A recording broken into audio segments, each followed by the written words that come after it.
It was a new season, Yes, and it was a blast a new season, to talk Galavant a new chance to go through the plot, on a show where it hit just the right spot. a new season where we went Galavant-Ing. Galavant-Ing. Yeah. All right, folks, we're here one more time, pending a surprise renewal, as Weird Al would say, for a recap of Galavant. And my God, BlueDragonFive, it has been a satisfying end of the road for this season. Absolutely. So we're here to break down episode 10 of Galavant Season 2, The One True King to Unite Them All. This is, oh, it's fantastic. It's just it was so satisfying. So And again, much like last season, the best one was the last one. I'd say so. I'd say so. So without further ado, let's break down and kind of do Weird Al proud by kind of covering his little outro. Okay. Now we're at the end That's all Al Mencken. for this new season of Galavant. Wait. Let's start over. I didn't know this was new season tuned. I thought it was Galavant tuned. Thanks for pointing out my folly. Thank you. Wait, is it Galavant tuned or new season tuned?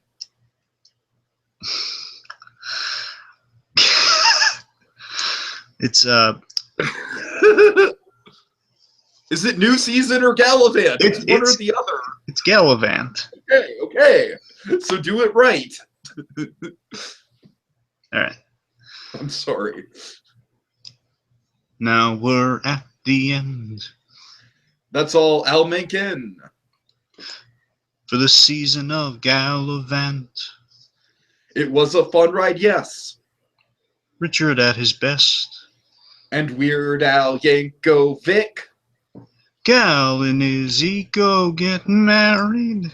A wedding brought to you by Barry. Wow, what a season 2! Really hope it gets renewed. We could see guaranteed adventures. At least get some more grown Tad Cooper. Now that's a satisfying end. We've been around the bend. Let's do it someday again. And talk. Galavant. Oh dear. I don't know what happened there. Could we try that one again? Really? At the end? Could we try it again? At the end? Or not? Sure. Real quick. Sure. Botch this one real bad. We gotta do this episode already. You want to do an hour at the end? Let's. Okay, it is the Galavant tune, right? Because you keep throwing me off. It's the Galavant tune. It's the Galavant tune. You keep throwing me off because you start like really, really slow for the Galavant tune. All right, go. One more time. Now we're at the end. That's all Al Mencken. For this season of Galavant. It was a fun ride, yes. Richard at his best. And Weird Al Yankovic. Gal and Izzy go get married. A wedding brought to you by Barry. Wow, what a season 2. Really hope it gets renewed. We could see Garrison's adventure. At least get some more grown Tad Cooper. Now that's a satisfying end. We've been around the bend. Let's do it someday again. And talk.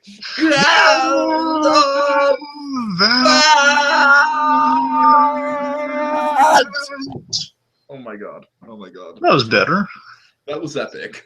All right. Okay. For the love of God, let's jump right into this thing. All right.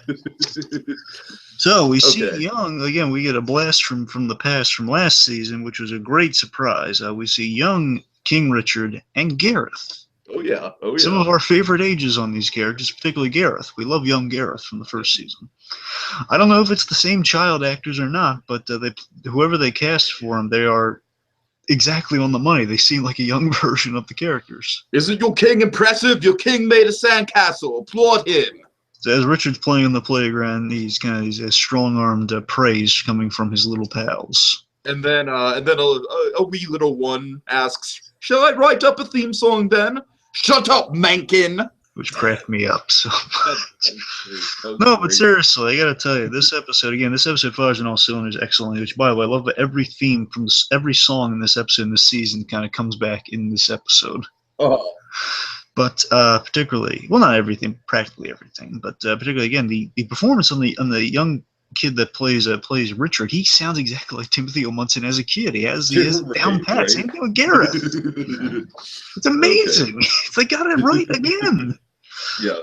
Again, so Richard has a realization. Young Richard has a realization. This is the king's had a realization. Applause him. No, that's phony. Then he has a song. This song is beautiful. I love how this comes back to. This is great. Will my day ever come? Mm-hmm. And this essentially is the song that young Alan Menken had written for him, by the way. Right. Young Richard here, or Dickie, to quote Rucker Howard from the first season. Mm-hmm. He ponders his future with older Richard, which I thought was pretty funny. This was a great way to kind of introduce this sort of bizarro fourth wall gag into the thing. At first, I was a little put off, but like, what do they do? I mean, At first, I was very confused. I was like, "What is this exactly?" I mean, I'm for it. I mean, it's awesome. I'm saying it's a little out of place because we end on a cliffhanger, but the way it pays off is perfect. So, anyways, as he's pondering the future, kind of Richard. The premise of this song is he ponders his future, and older Richard kind of bursts his bubble on a few things. Well, pretty much everything. Am I going to get to touch her boobs? I'm not telling you. You're a child.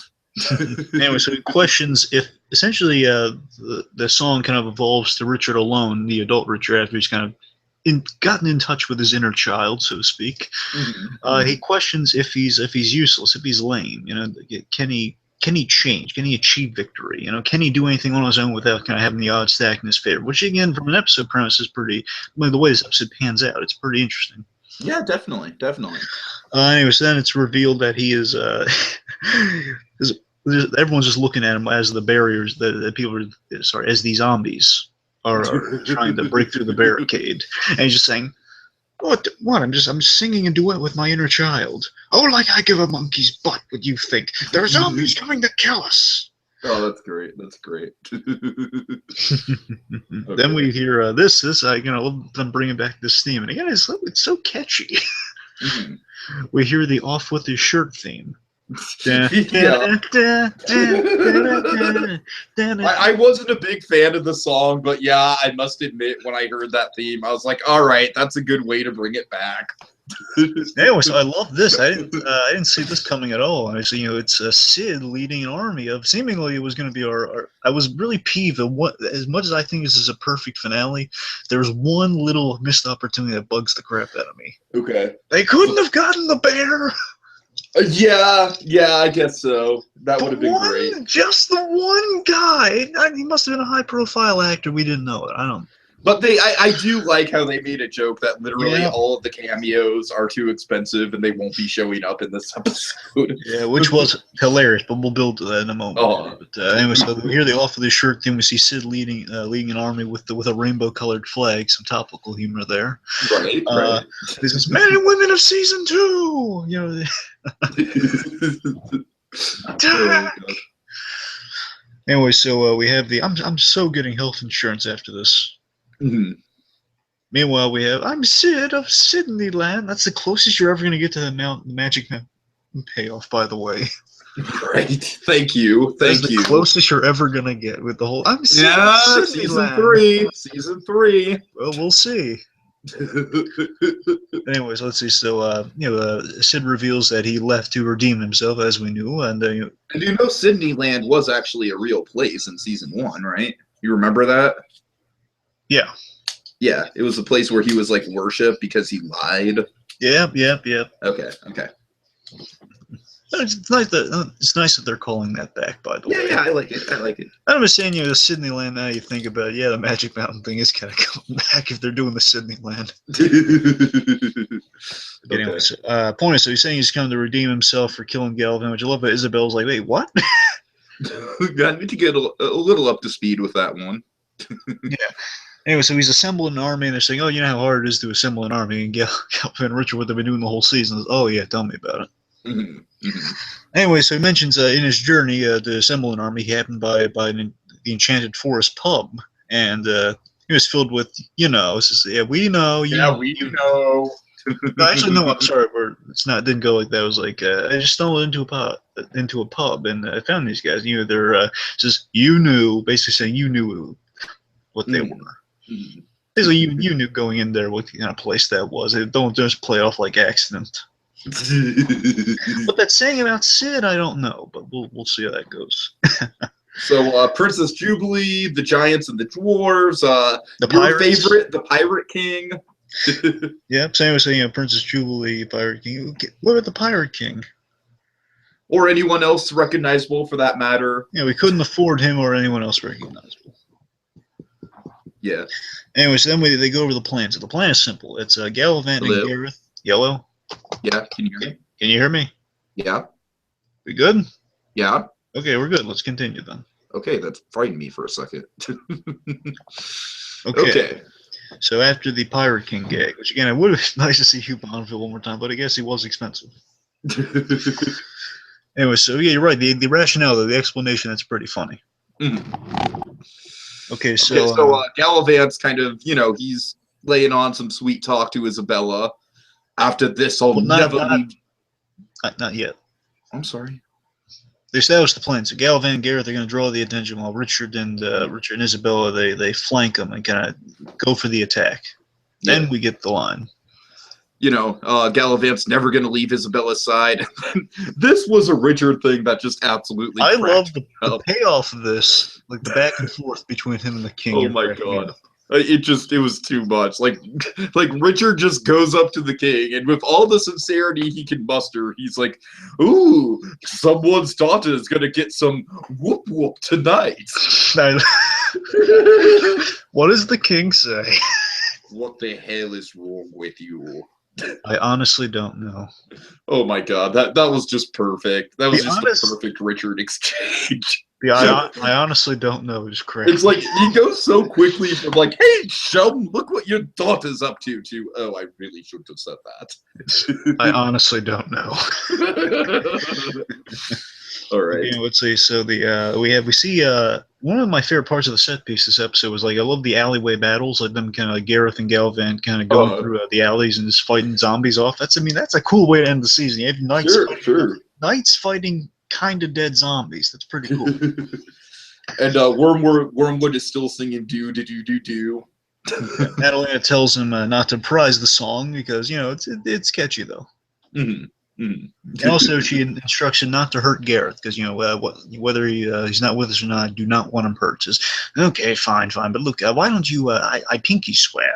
Now listen, you know what you need a new to-do look. You need something from the armory. Go pick something nice out for yourself. As she goes there to pick out like a nice, iconic bit of weaponry, kind of like Maleficent and her. In a way, yeah. He breaks the pinky swear by trying to have Gareth killed by kind of turning the odds against them for a moment there, locking the doors and having like a whole bunch of zombies show up. And it looks like it does look like it's gonna be curtains for our guys there. This guy's a bastard, man. He's like breaking pinky squares. He's like crossing his fingers behind his back when he's making promises. Don't trust this guy. Wormwood. Curse you, Wormwood. Curse you, Chester Wormwood, and your wedding planning ways. Oh god. Anyway, so Madalena, we have our Madalena versus Isabella fight. And I love Madalena has this line like she says, "Miss me?" She says, "Don't be so rhetorical." Yeah, it's all good. It's all good. I've been locked in a dungeon inside a jewelry box. I've been married. I've been engaged to my 11-year-old cousin, and for the better part of 2 years, I've been wearing the same outfit. I need my happy ending. Again, the fourth wall gags are pretty funny. The breaking the fourth wall. For sure. Okay, let's see. So, again, I like how in the midst of this battle we have kind of a Mexican standoff version of "I Don't Like You." Again, I love how they're bringing the themes back. It all ties together so lovely. Sure, sure. Then we have one of my favorite fights of the whole episode, of the whole season. I'm going to say the whole season because the way this builds, again, so silly, but over such silly reasons, but so dramatic and so played so well. It goes from hilarious to serious, and it works. You know, Oh yeah. Richard versus Wormwood. Oh my God, what a great. Well, you must be this Wormwood I keep hearing so much about. Basically, they give him to the presumed banner. Oh, I presume you're the one and only king that can unite them all, or something like that. And says, well, if you presume, you make a presume out of me. Points that doesn't make much sense. He says, no, never mind. He says, so you ready to dance? Yeah, I'm ready to dance. What do you mean? Sorry, do you actually want to dance or do you want to fight? No. I mean, yeah, I mean fight. What else would I mean? Dance. This is, okay, well, look, this is just getting weird. Can we start over? And this, I love. This is my favorite callback of the first season, by the way. This cracked me up so much. Richard just going as they restart. The timing on this Timothy and once in a while. I bow before the king, literally. Well. If it isn't the dead, the soon-to-be dead Mr. Wormwood. Oh my gosh! And I love a Wormwood. Again, this is so Wormwood. He comments on like, "Oh, now that's some banter," or something along those lines. He just says much better. Much better. That was great. Again, the well was one of the funny gags from the first season. Yeah. So him agonizing so well, like how to accost his opponent. Says, well. Oh, forget it. It's ruined now.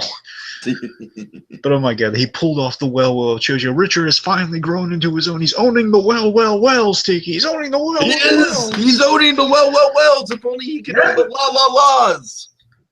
Screw the laws. I'll take the wells over the laws. But it's all about the do-do-dos. Yeah, of course, it's all about the do. All right. Okay. Anyway, so we get some awesome sword moves by Isabella. Yeah, now Karen Davis, she's really adept. It seems like she's doing a lot of her own stunts, but it's kind of hard to tell. So yeah, looks like she's the fight choreographed between these two. It's like the real battle's going on between these two. Yeah, for sure. There's one bit. I mean, as much as I do love this lesson, aside from the missed opportunity, which really doesn't count for anything with the whole bear thing.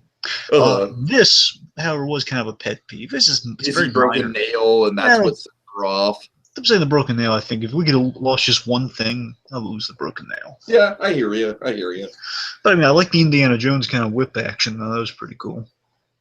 Anyway, so let's see. So after the whip gag, let's see. Wormwood's just like, you have no idea what that sword makes you do. So basically, Wormwood is Mr. Exposition here, just explaining to Richard some things, just so he knows what to do. Of course I do. Was it not? So Wormwood informs him of essentially of the hero's sword prophecy, saying, only the hero, the one true king unite them all can wield that thing. The sword falls into the stone, which is some setup there. Oh yeah. And he says, because it seems like Richard's defenseless. But okay, here we go, folks. Are you ready? Are you ready for just some absurd yet moving drama? So then he pulls out the D plan here. He pulls out Wormwood's like, any last words? 4. I have 4 last words. I have a dragon. Oh my god.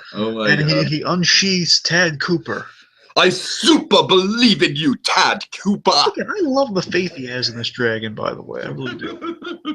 Anyway, so then Wormwood just casually walks over and slaps him out of the way. And I gotta tell you, I was really shocked. This is gonna sound silly. I was actually invested in I thought they were pulling a Fish Called Wanda move here.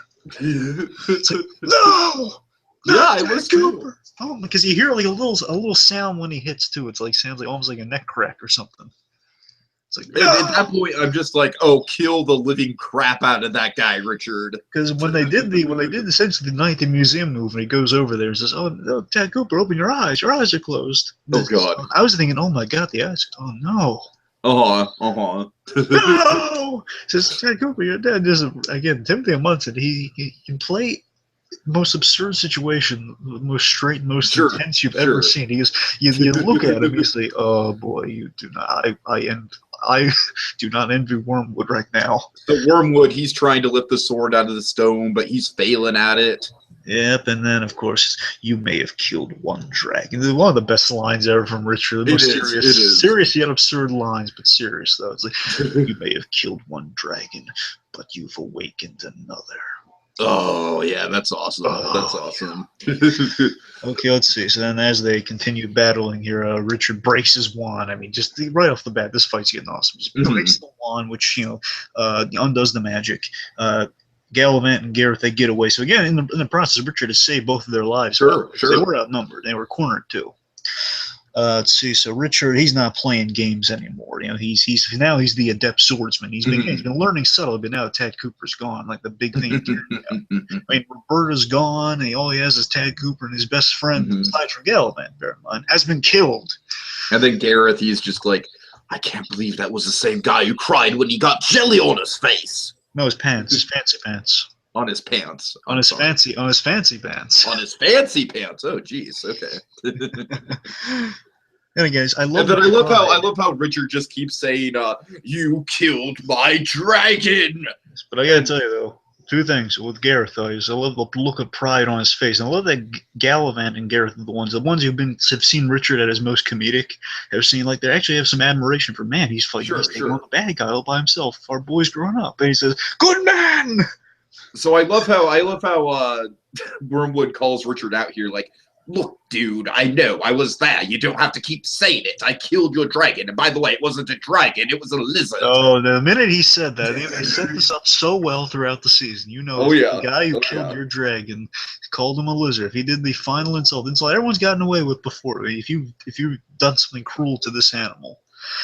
Oh, boy, this is nuggets.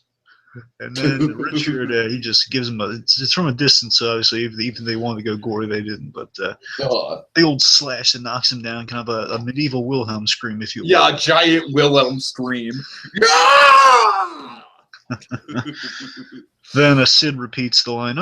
Sid repeats the line Gareth just said. Oh, I can't believe it's the same man who cried when he spilled jelly on his fancy pants. I just said that. I just said that. Madalena's in shock. Man, he was the once and future king. Oh, wait. Yeah, you're right. Yeah, you're right. There was a bleep. I'm sorry. I told you. No continuity, folks. You watch the last episode, you're going to see me be wrong. Okay. All right. But yeah, you're right. There is a bleep. And this bleep is, again, no unnecessary bleep, though. Come on. Yeah. Just like the first season, there was a bleep in the finale. Darn it! Right. Anyway, so then Richard. You've been kidding me. Yep. Anyway, so then we have this bit here. Thankfully, thank God. I mean, again, events happen the way they happen, but thank God, Tad Cooper is alive, folks. Yeah. So Richard discovers Tad Cooper, you're alive. Mm-hmm. He probably got knocked out. I mean, it's understandable. He's thrown quite a distance after all. Anyway, so then this really nice bit between Galavant and Richard. Galavant, for the first time, I was actually impressed with Richard Jane about him being able to pull that sword from that stone. Oh, man, that's really cool. Oh, wow. Oh, God, I wish if only they would have had Gareth come on and just be like, Richard, that's really cool. If only. Anyway, so they pull the sword. And again, Galavant's looking on with some pride there, which is very nice. And also, I love this. Now, Richard's a man on a mission. Now, Richard's fully grown up. He's not that little chubby kid anymore. He's now a fully grown kind of knight with a mission. Oh, yeah. Kingly knight with a mission. King in really awesome armor. Again, I love the armor on these guys. Anyway, so he always says, I need you to look after Tad Cooper. Mm-hmm. Yeah, I love Galavant's like, no, I'm looking after a lizard. Says, hey, he's not a lizard. He's a dragon. Meanwhile, Gareth approached, and this is sweet too, this bit here, because you really felt for Gareth. And they play this really well. They just play like an actual dramatic scene here. So Gareth is approaching Madalena, like trying to help her up. Again, he's not holding a grudge, which is sweet. He's asking if they can move on, move past it. Look, we can do terrible things to each other for the rest of our lives together. What do you say? And she says, and again, this is really heartbreaking, because again, we've now liked Madalena this season. So yeah, and it's like Madalena really does come around, where it's like she's evolved as a character, but she knows her own limitations. Yeah, she does truly care for Gareth here. It's too late. It's too late for me. I've tasted ultimate power, and I want more. Oh boy. And this bit, it breaks your heart for Gareth. And he says, "I love you, but this is who I am." Do big old plume of smoke. Meanwhile, This cracked me up. This framing. He's talking to Tag Cooper. He's like, you know, Tag Cooper, I thought I was going to be the one true king. I just love how casual it is. Like, he's sitting right in the chair right next to him. He's sitting in the so you can observe the war chairs. Right. It feels like so casual, so after battle. It's like, hey, you know what, Tag Cooper? I don't want to sound pretentious here, but I thought I was going to be the one. I was going to be the one truly king. Then, you know, Isabella comes up asking, well, I heard a proposal in there. And, you know, I am kind of the, I'm all about reconstructing the princess myth here, but, you know. What's up? Come on. Yeah, I mean, you know, I like how she is, it's another fourth wall guy. She is kind of all about deconstructing the princess myth in many respects. Sure. Anyway, so they talk about the proposal, and we get into a song here, the Real Life Happily Ever After, or Real Happily Ever After, which is a nice song. It's nice. Of course, leads into some guest star. Oh, yeah. Anyway, so I love some of the lyrics in the song here to kind of communicate their story here. I love that this fits, again, this song is really cleverly written to reflect Galavant's character and his arc here, is that he's tired of the songs of his exploits, because, you know, Galavant throughout this whole season is kind of tired of the songs. And, you know, he wants a real life happily ever after. You know, he wants the end of it. You know, he wants to kind of sense for his character, for sure. And if you look in the context of the season, he kind of wants to become his father in a twisted way. He does. He wants to retired adventurer. You know, he's had enough of this They both have had enough of this craziness. They just need each other. Yeah. And he proposes with this. This is a classy move. He proposes with a piece of the chainmail. That was nice. And then will you? And they called this back too. They're calling back everything. So will you, Isabella, Maria, Lucia, and then Sid helps him out with Elizabeth. Elizabetta. Yeah. Oh God, and this is a great gag. Yeah, and you called this one. I did. So, yeah, his name is Gary Galavant. And she's a little. Wait, I thought we saw your first name was Galavant. And then Galavant. I'm still kneeling here. I'm still leaning. I'm still kneeling. So, what do you think, Gary Galavant? I mean, it'll it's very fitting. Yeah, but it will make things confusing if they ever. And you know, they're just going to call him Galavant from the future, but if they call him Garrett, it's going to be confusing with Gareth if they ever have a scene together. Oh God, that's true. I didn't even think about the Gareth thing. But otherwise, Gary Galavant rolls off the tongue, you know. It does. Arnold Galavant, Gary Galavant. So, you know, they're going to tend to the garden, write poems with 7 or 3 small children. Yeah. Meanwhile, then I called this one. Oh God! Oh my God! You called this, and it was like you called it like almost exactly how it happened on the show. So Wormwood, he comes back from the everyone's a little freaked out for a bit. He oh God!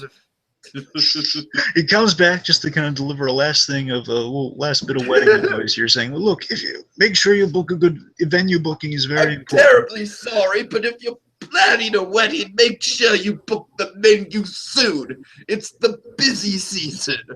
Book the venue soon. And his last words were about venue booking. Oh my God. I just couldn't. That was just too much because we totally called that. We called that so accurately. Oh yeah. Oh my God. It's just the timing of it too. It's like right after everything's kind of settled down, we forgot Wormwood, and then he just pops up.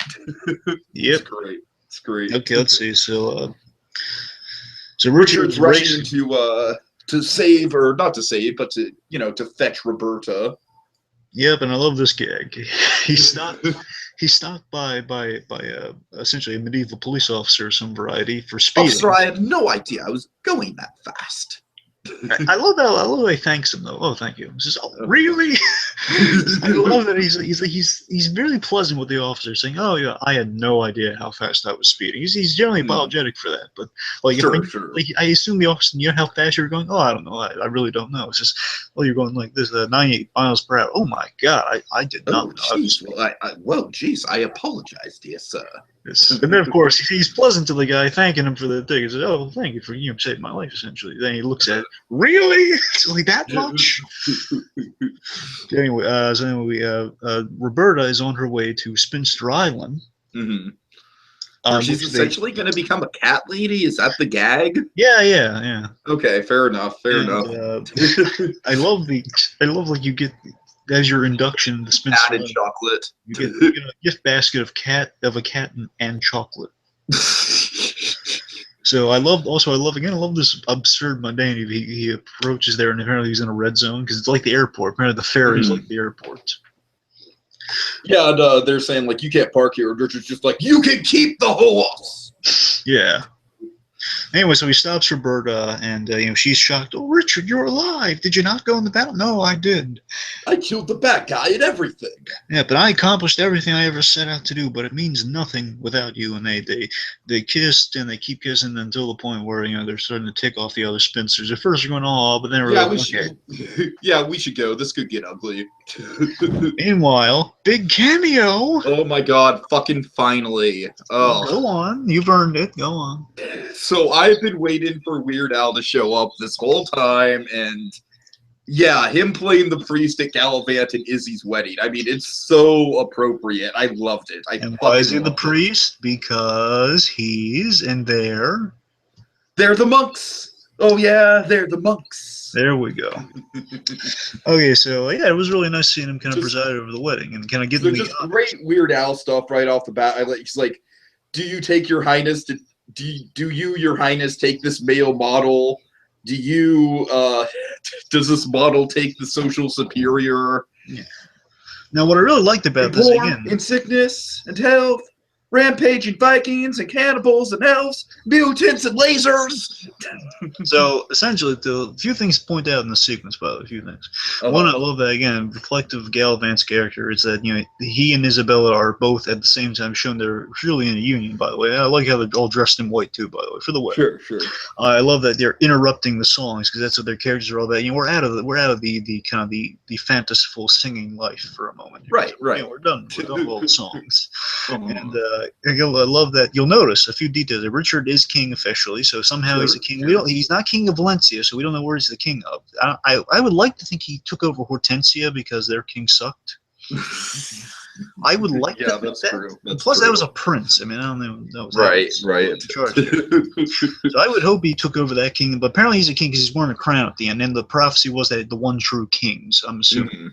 Anyway, so again, I love how then Weird Al is kind of getting a little. Weird Al, he just like this is like a classic Weird Al things where he like ramps it up to he's talking about mutants and lasers and stuff that doesn't even dolphins with lasers, mutants and lawyers. Right, like it's like stuff that doesn't even make sense in the context of the season. Oh yeah, it's great.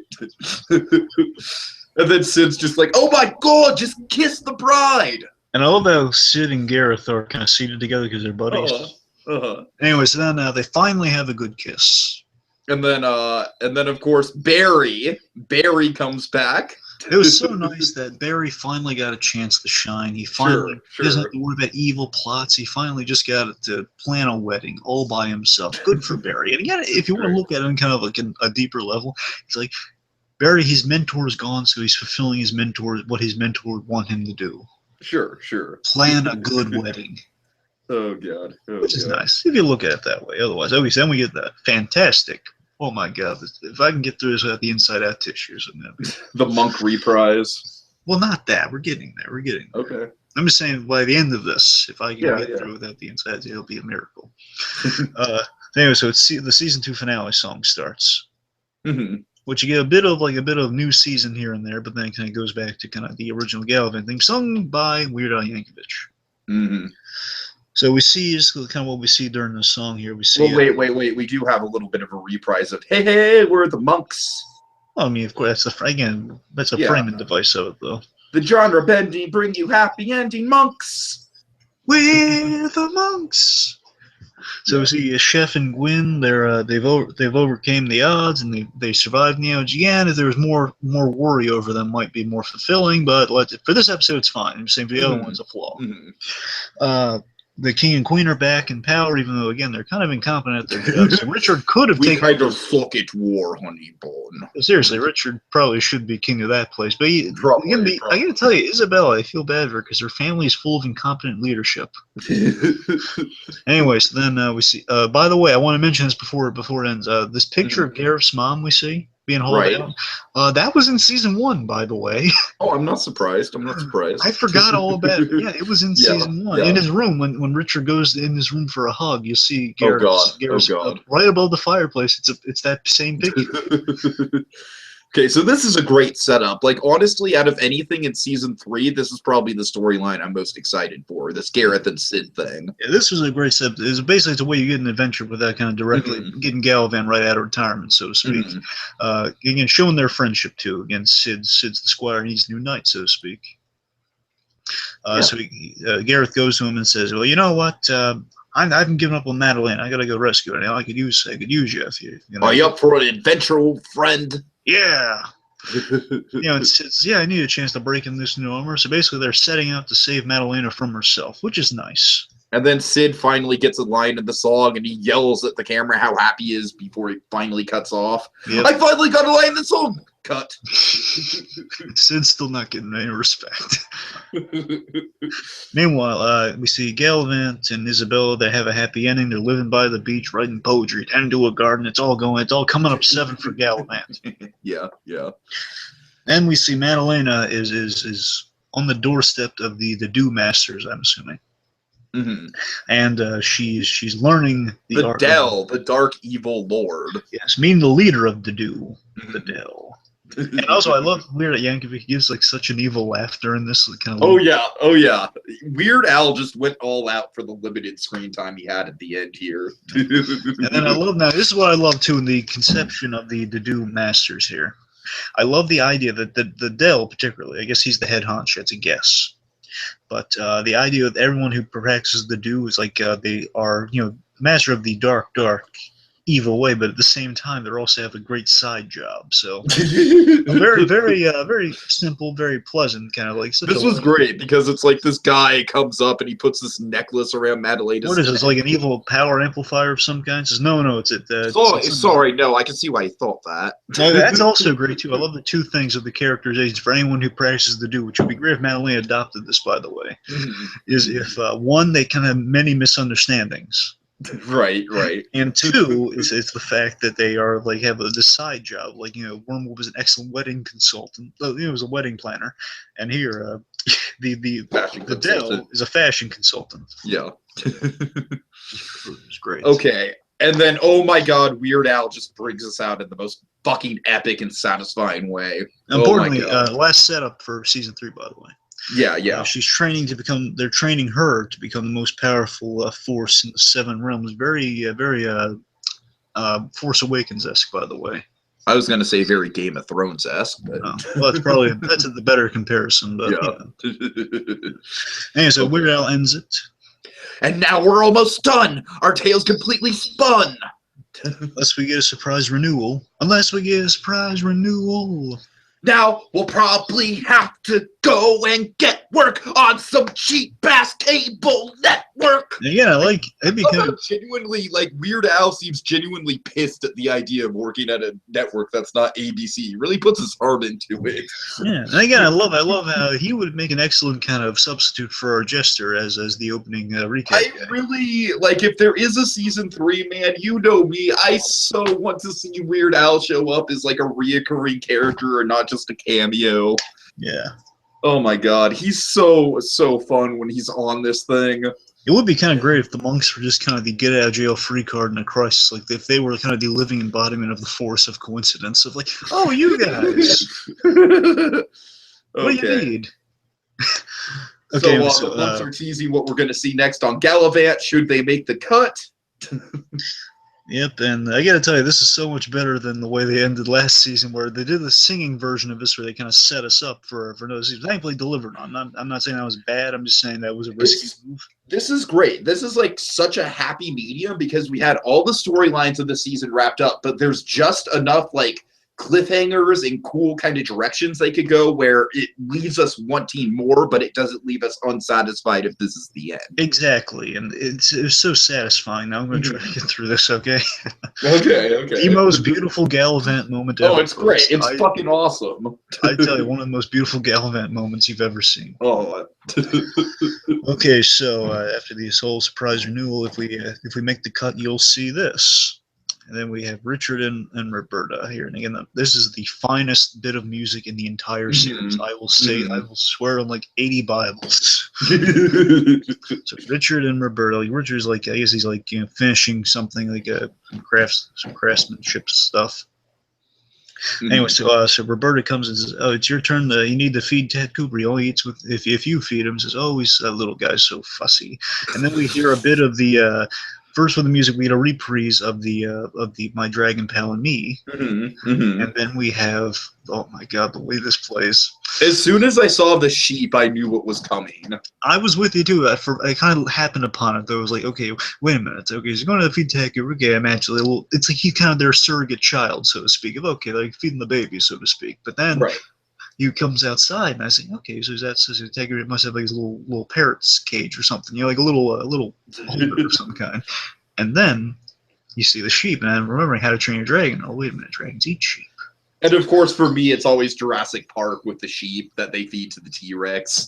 And then, again, when he has that sheep, you know, oh my God. What's the matter, kid? You don't like lamb chops? I'm sorry. Anyway.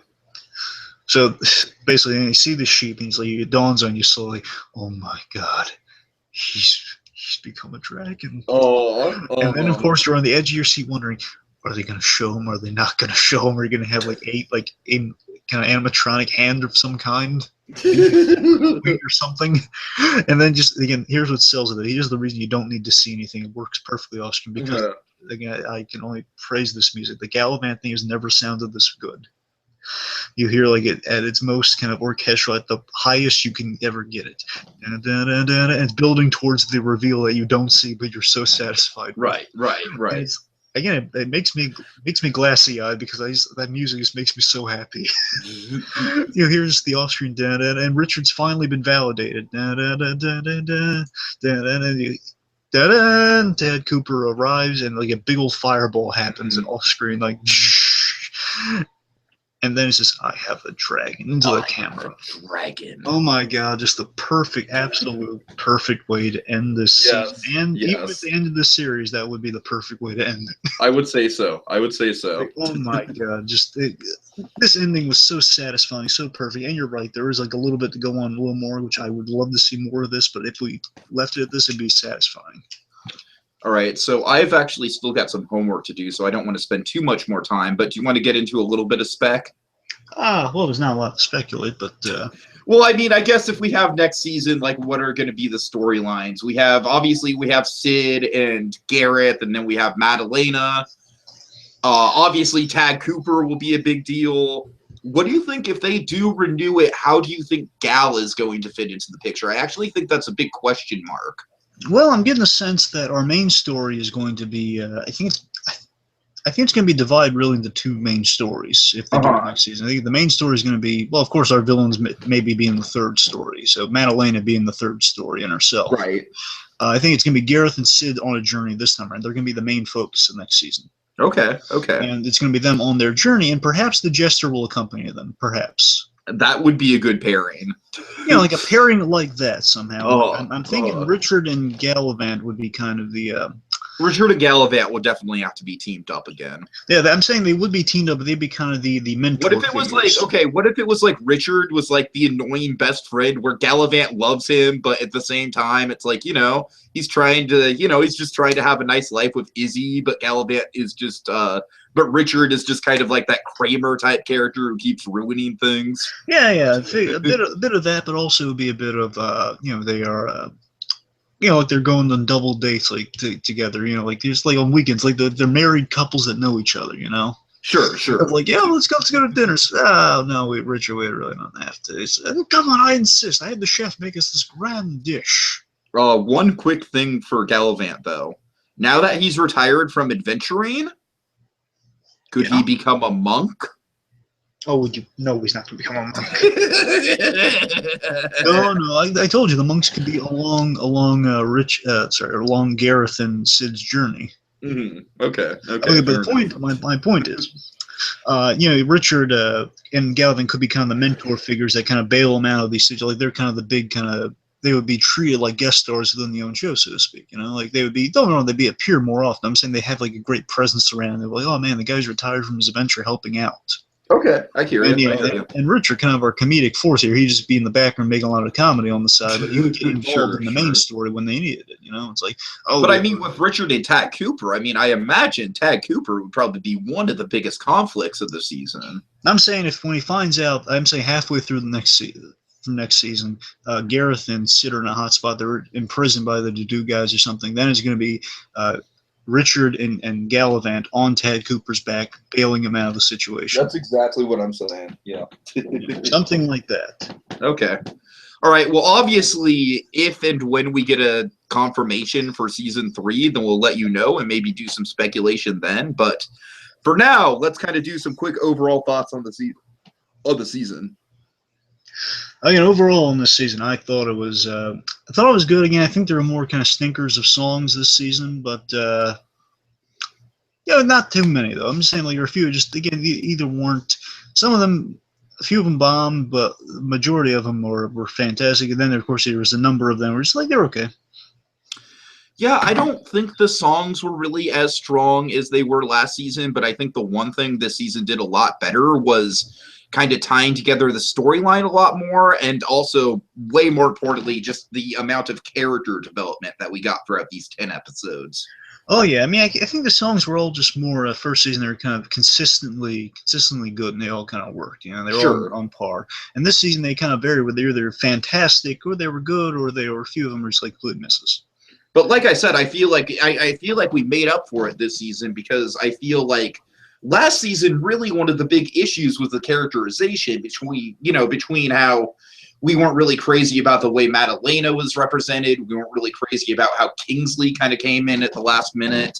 Yeah. And I feel like all those issues were kind of remedied this season. Like we had Wormwood as a large villain throughout the course of the season, starting in episode 3. So they were, but let me address this. I mean, again, towards the beginning of this season, the Isabella thing straightened out as we hoped it would by the episodes I was hoping it would. But still, I mean, it's not the strongest element. I mean, it's saved by the fact that it did improve as we predicted it would. So they had to take their time a little bit, but still, it feels like it lingered a little bit much on that. And I think the main reason I feel that way is because the kid still got on my nerves, you know.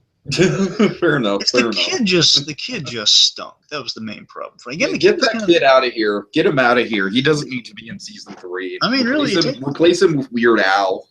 I mean, really take the kid out of the equation. I think the season's a little better. Yeah, I hear you. But again, overall, I mean, the costume and the songs, the acting particularly, Richard and Gareth are right on the money. The buddy, absolutely. Vinnie Jones totally knocked it out of the park. Richard was I love the story arc Richard went on this season.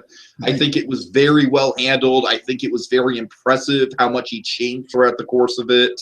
Yeah, production values were excellent this season. Maybe the guest stars weren't as good as they could have been, but Weird Al kind of came in at the last minute and kind of made up for it with an epic guest spot. Yeah, the guest stars were like a little more. I guess they wanted to go for kind of quality less than star power in the name alone. You know, they probably just kind of good stage actors for the majority of it.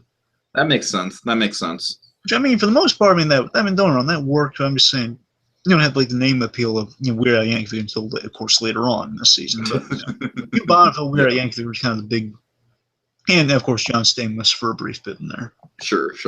But I mean, of course, we got some good ones. I mean, the actor from Hancock that played Death, he was excellent. Of course, and also Nick Frost. Oh yeah, Nick Frost is great too. I mean, they're more a little lower key, but they're still great though. Sure. And again, overall, I mean, this season was fun. It was kind of a great ending to kind of that cliffhanger of a first season towards the end. But, all kind of as a cohesive whole, it's a pretty good story. A lot of meta gags that worked really well. Yeah. I mean, again, I was a little more subjective on the humor in the first season. Here, I think the humor was pretty. Like, if I had to give it I don't know, I'm trying to think. Because again, a lot of that the stuff with Prince Harry, it kind of turned me off. But yeah, if I'm trying to give like a percentage. I don't think the Prince Harry stuff was really that much screen time throughout the season, though. I don't know. If I had to kind of come up with a random figure real quick, I guess first season in terms of the subjectivity of the humor. There's more subjective humor in the first season. I guess it might be like a 75% of it worked for me. 25% of it was a little off. Your I think it was like 80%. Yeah, sounds about right. The Sounds about premise of right. that 20% is purely the kid, probably. Yeah. Okay. The Okay. kid and Jubilee. Jubilee, I did not care for as well. Of And again, course, I only accept Jubilee because of the payoff of that yeah. strategy, Yeah. which was what we desperately wanted. And again, the point is, it all panned out, all ended well, which is what this season was. It was an excellent ending to either a series or a season. For sure, for sure. And that's what they needed to do. They needed to make a conclusion to a series this time and not jerk us around. Yep. And again, I'm hoping because they do like kind of the the 8 episodes of the miniseries type thing, it'll hopefully maybe give them enough cash that they could come back for a 3rd season. I am very much crossing my fingers for a 3rd season, but it won't be like crushing if there's not a 3rd season. True. I mean, I'm satisfied if we ended here, but again, we have another adventure we could tell. All right. At least like one more chapter to tell if they wanted to. Okay, so BlueDragonFive, I think that's about it. You want to take us out? Okay, it's going to be sad, folks. But oh, God. Now that's the end of this last episode. That's as far as we can go for now. From this new season of music and laughs. A new season where we recapped and chatted. And went Galavant. Galavant.